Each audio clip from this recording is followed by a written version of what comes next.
I started work at West Tamworth Station at 11 o'clock and my shift went through till 7 o'clock in the morning.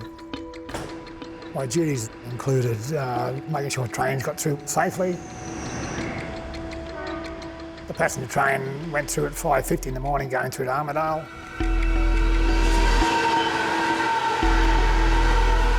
And then about 6:05... 909 receiving over. I got a call from the driver on the freight train to say that he had passed over a body.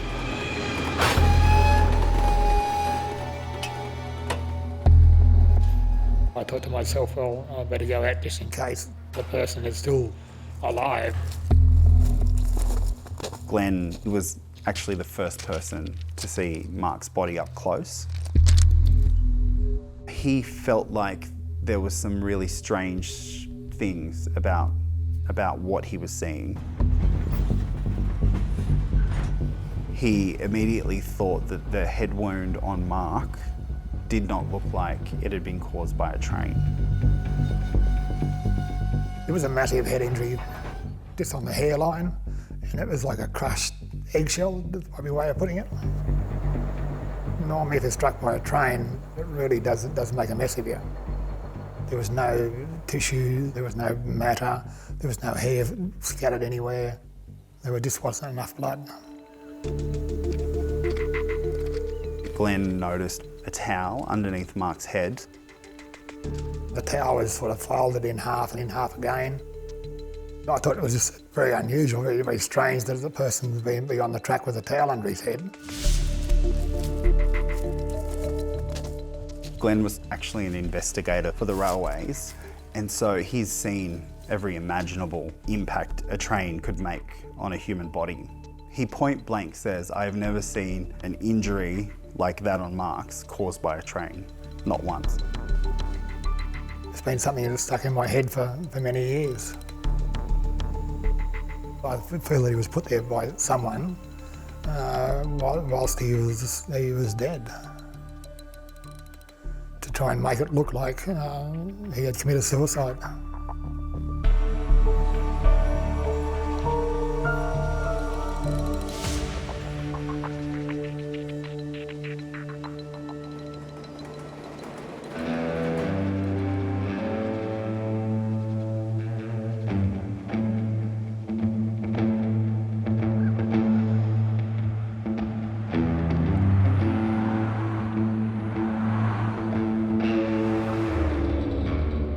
For the past 5 years, I've been on my own looking at Mark's case. And it all started when I was sent to Tamworth as a news reporter to cover an appeal to the public. I knew that the family were calling out for any information, and they felt the police weren't listening to them, and they believed it was because they were Aboriginal.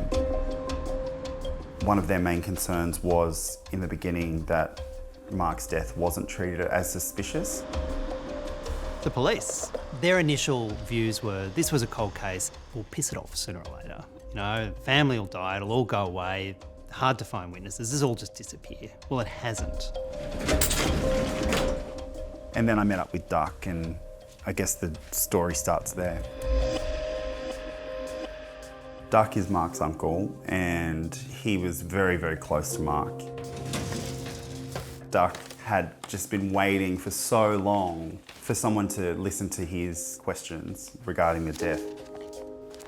It was the first time I was able to get someone to take an interest in something that me and my family believed was terribly amiss.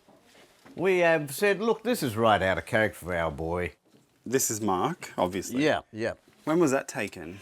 Well, I dare say that would have been taken 87. This story just really hit a chord with me. I think the similarities to Mark and his family and my family, and the Gomeroi connection, we're both Gomeroi people. He shared the bedroom with my two eldest sons. He slept on the top bunk, and it was like, well, you know, one of my own children were taken away.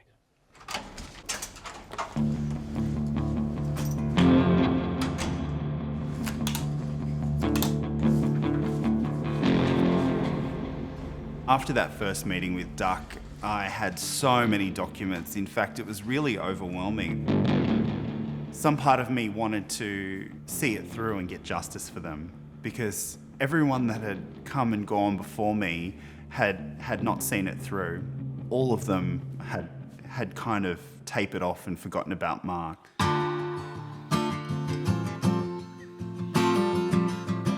Everyone I speak to has such fond memories of Mark. He was incredibly popular. He was very good at school. We were close. I always stuck with my cuz, always went everywhere with him. He was just a happy-go-lucky guy, lovely teeth, always smiling. I never saw Mark have an enemy. His personality was so gregarious and so outgoing that people just had no choice but to be friends with him.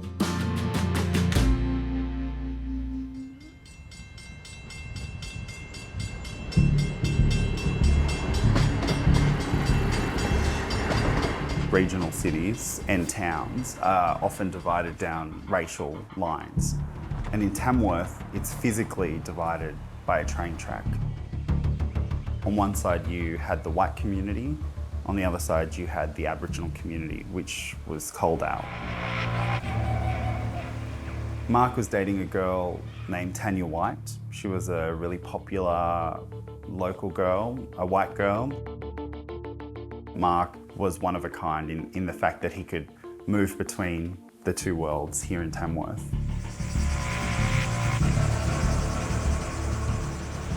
In January 1988, it was a typical summer for kids in the country. It was blisteringly hot.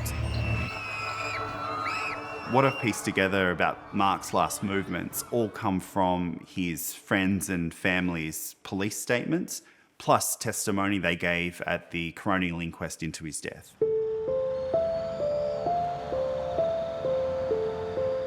So Friday the 15th of January 1988, Mark was getting ready to go out with a bunch of mates. He was happy. He was in a good mood. Mark and Tanya, sometime after midnight, say goodbye to their mates, and then they head to East Tamworth.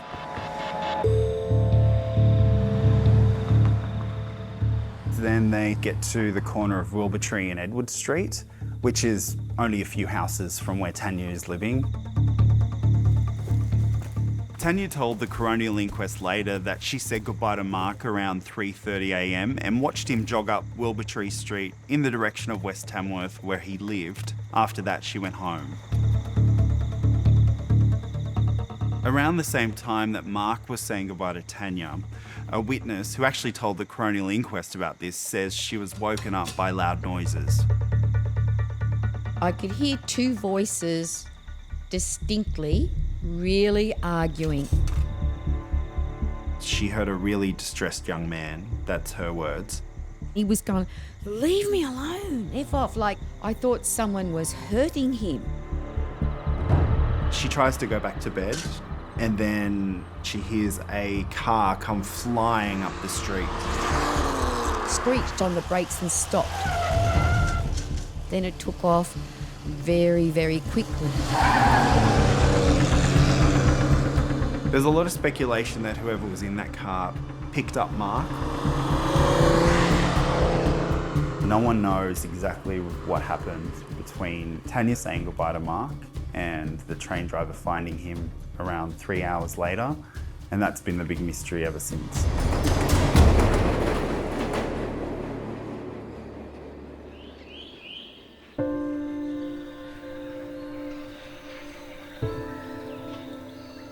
We were just stunned that, this could have occurred. I couldn't believe it was him. I had to go to the morgue myself and have a look at him myself.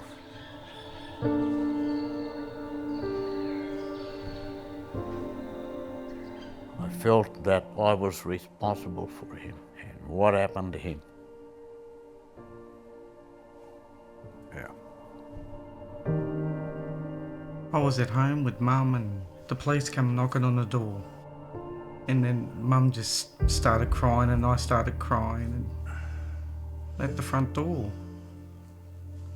It was so sad.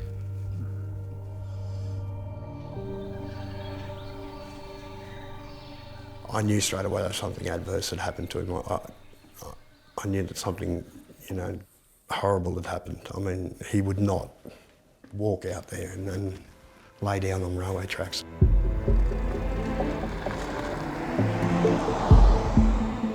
The next day we went straight out to the site and just tried to work out what had happened. Generally what you see nowadays is that police mark spots where people die with pain or whatever. There was none of that. His body was lying between the rails and his head was on a towel. We know that there was very little blood out there. And that's strange because Mark had a massive head injury and he also had a really big gash on his thigh. And that was noted by Glenn Bryant. The gash was quite wide and he had torn his jeans. There was no blood at the scene, so I would assume that he sustained the injury after his heart had stopped pumping.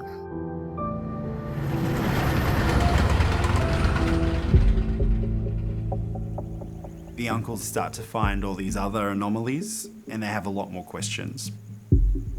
We found remnants of cardboard boxes and wrapping paper, a black comb and a pink lighter. And when I finally spoke with Tanya a week later, I said, Tanya, Mark had a comb. She said, yeah, he probably would have had a comb. I said, and a pink cigarette lighter? She said, no way, Mark wouldn't have a pink cigarette lighter. Those were her words.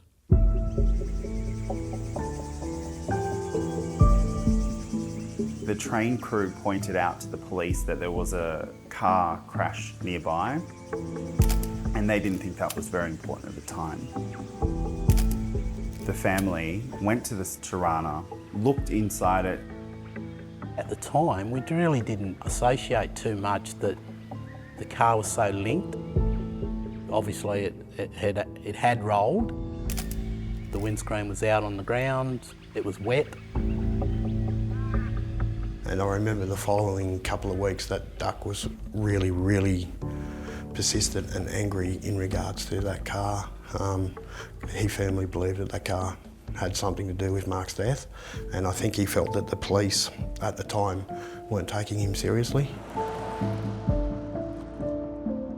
This vehicle was not secured, the boot was never opened, the police never opened it. We prized it open and took the tyre and the mat out that looks like they had blood stained on. And we took that to the police station and I said to him, I think this is blood on here. He said, it could be animal blood. The police didn't even bother to fingerprint it, and their excuse was it would have been too wet to actually lift a print. They told the family that Mark may have stolen the car. And drove it out here, crashed it, walked across that railway line in the pouring rain, carrying presents, and he turned around and lied down. With his head on a towel. Such a bizarre scenario. No, that was their story, you know what I mean? But it wasn't our story. It was foul play, and it was a cover-up, right from the word go.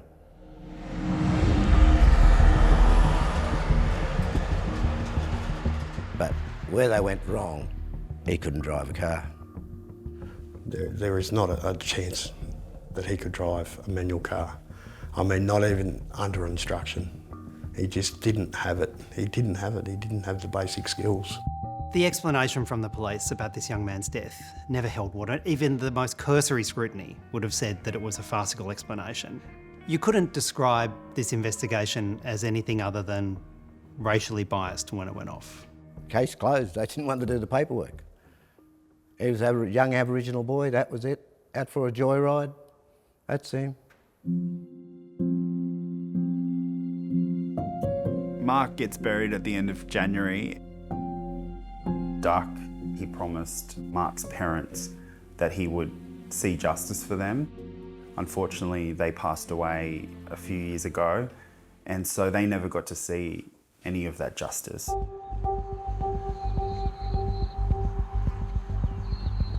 The first inquest into Mark's death began in October 1988. Well, we was hoping that the truth would have came out. Mark's parents were broken. It was just a horrendous ordeal discussing the circumstances of your child's death. The inquest revealed police had not secured the scene, they had lost evidence, and then they hadn't adequately investigated key leads about the rolled car. The coroner returns an open finding, and afterwards the case is pretty much locked away in a drawer and nothing happens.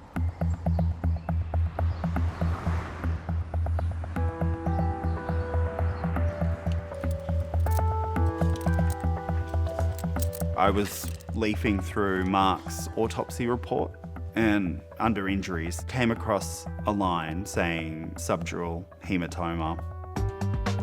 The issue is that the subdural hematoma never came up once in the coronial inquest.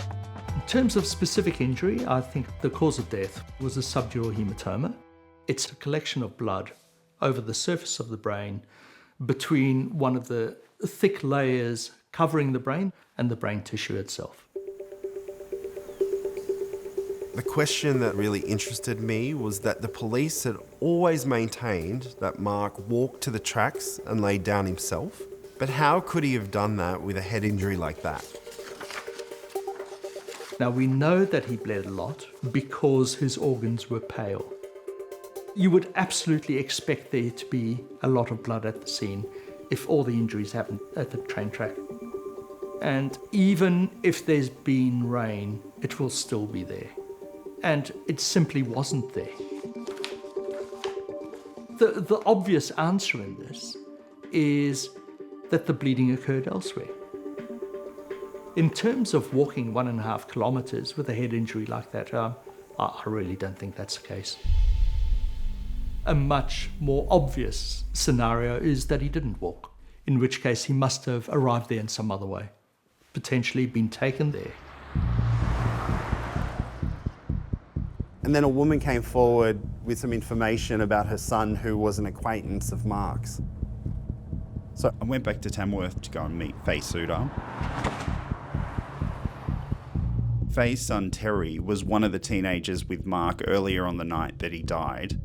She's agreed to actually speak openly and on the record about what she knows. This is my son's box, I call it. That's Terry's final message. Love you all, but can't handle life. Love, Terry. Six months after Mark died, Terry took his own life. Terry couldn't even kill a rat, but I think he was involved.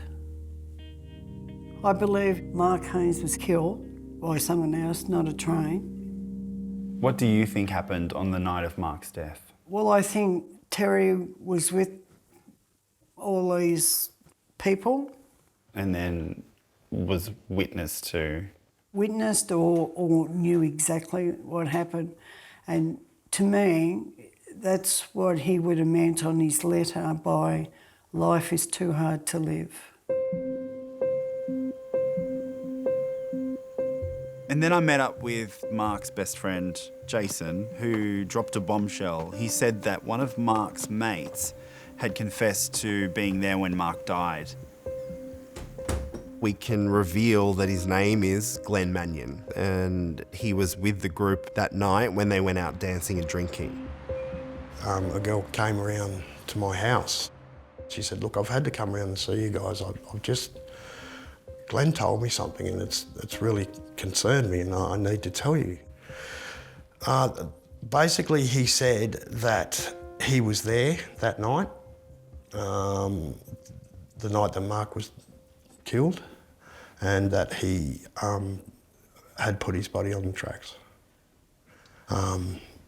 Mark's body on the train tracks. Yeah, yeah.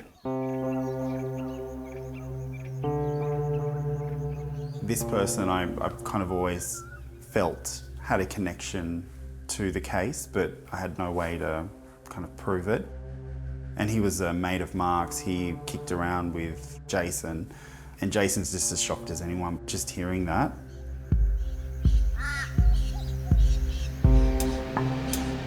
When I try to figure out what happened that night, one of the things I keep coming back to is, what if this was a group of teenagers who stole a car and did some joyriding and then lost control and Mark was killed? I don't think it's much of a stretch to imagine a bunch of young kids panicking and doing something stupid, like, let's make this look like suicide. I think something has gone horribly wrong and someone's tried to cover it up. We finally tracked down Glenn Mannion and he agreed to an interview. And you were quite good mates with him, Mark? Yeah, very good mates. Yeah. You were with him the night before he died. Yep. There are some people who have told me that they think you were involved in Mark's death. Have you heard that? No, I haven't heard that, but mate, people can think what they want. I know the truth. I wasn't there, so. Yeah. They believe that you had taken the car, picked up Mark, then with a few other people, and then crashed it near the train track, and someone's put him on the train tracks. No idea what you're talking about. No word of lie, no doubt at all. If I knew something, I would tell you.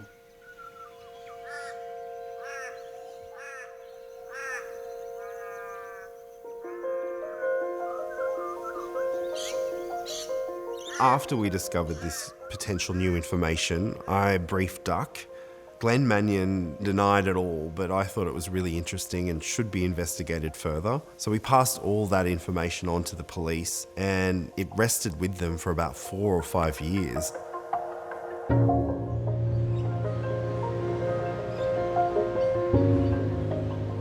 And then the New South Wales Coroner's Office contacted us asking for further information. And now I've come back to Tamworth for a second inquest. Uncle. Alan. How are you? I'm good. I'm good. I'm good. How are you going? Yeah, well, mate, going as well as I can be. There is a renewed emphasis on trying to find out what happened to Mark. It felt surreal, but also I was really excited by the prospect of there being traction in this case. In her opening remarks, the Deputy State Coroner told the court, "It is never too late for someone to come forward. I think it is likely someone knows something we don't know now."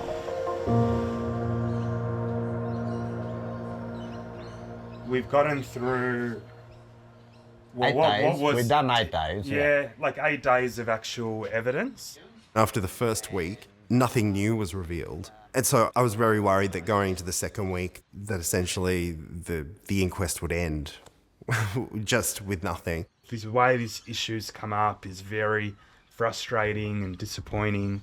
That proved to be wrong because some of the witnesses dropped some revelations that were kind of bombshells. This was new information that no one had heard, and they all pointed towards Glenn Mannion. Hi, Kathleen. I was wondering if I could just have a quick chat to you about what you spoke about in court this afternoon. Kathleen Arthur dated Glenn Mannion around 1995, and she told the inquest that Mannion had one night drunkenly confessed to her that he was involved in Mark's death, and he offered specific details.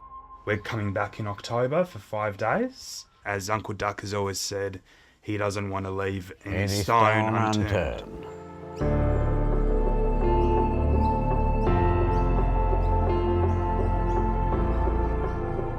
Right, Steve, you start the smoking, brother.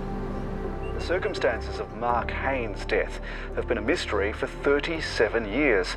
Now, a coronial inquest into his final moments has entered its closing week. So the hearings have been going on and off for 2 years, and that's unusual because every time that we came forward for a hearing, new information would come out. It feels like it is really the culmination of a lot with the return of Glenn Mannion to finish giving his evidence. The impression Don Craigie has been left with is that you had some involvement with Mark's death. Absolutely not, Mr. Mannion replied.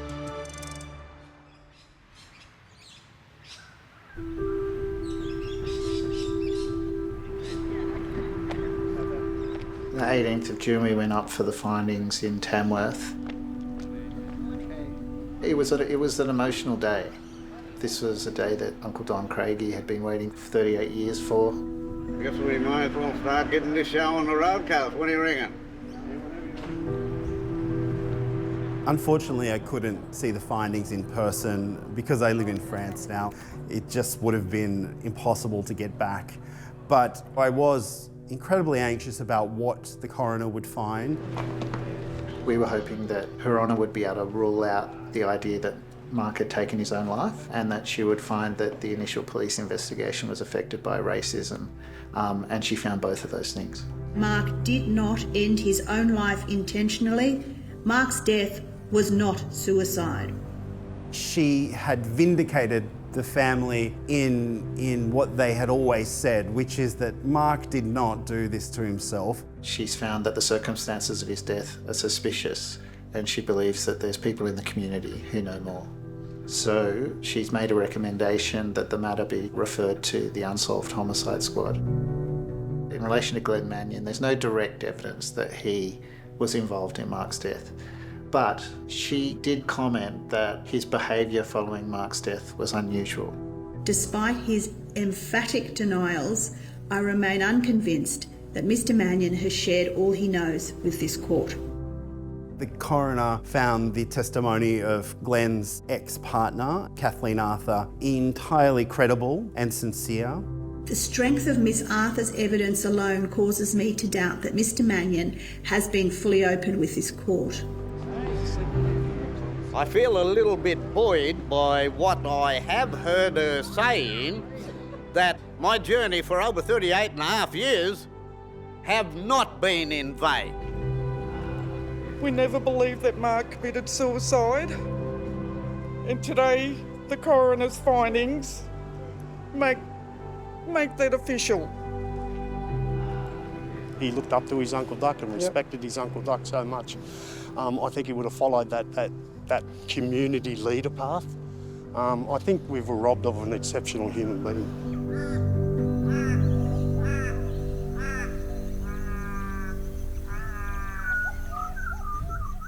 This case should matter.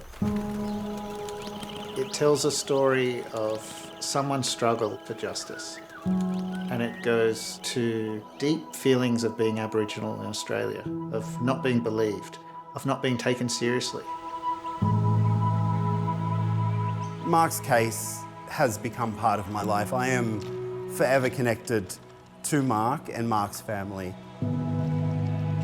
What this inquest has done has given Uncle Duck and the rest of the family a renewed hope. And so I hope that Homicide do the right thing and put the resources into it. I would hope that this is a new chapter in a new book.